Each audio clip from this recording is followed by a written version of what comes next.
नमस्कार, मी Rajesh Kulkarni. The news प्लसच्या बातमीपत्रात आपणा सर्वांचं स्वागत. सुरुवातीला पाहूया ठळक बातम्या. यंदाच्या हंगामातील उच्चांकी तापमान. सोलापुरात 44 अंश सेल्सिअस तापमानाची विक्रमी नोंद. जुळे सोलापुरात भीषण अग्नितांडव. दावत चौकात आगीच्या प्रचंड ज्वाळा आणि धुराचे लोट. नागरिक झाले भयभीत. स्थायी समितीच्या सभेत महत्त्वपूर्ण निर्णय. कर प्रणाली संदर्भात प्रशासनानं पाठवावा फेर प्रस्ताव.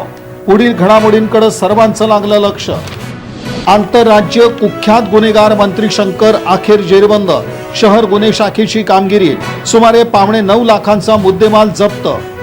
आंबे खास, मागणी झकास. अखेरच्या सत्रामध्ये आंब्याच्या क्षेत्रात मोठी उलाढाल. आणि शेकडो वर्षांची परंपरा लाभलेली वळसंग येथील यात्रा उत्साहात साजरी.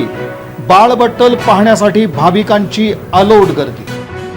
या बातमीपत्राचे प्रमुख प्रायोजक प्लॅटिनम मॉल इंद्रधनु सोलापूर. सोलापुरातील सर्वात प्रतिष्ठित इंद्रधनु सोसायटीचा नवीन भव्य कमर्शियल प्रोजेक्ट आता रेल्वे स्टेशनच्या अगदी शेजारी शहराच्या मध्यवर्ती ठिकाणी.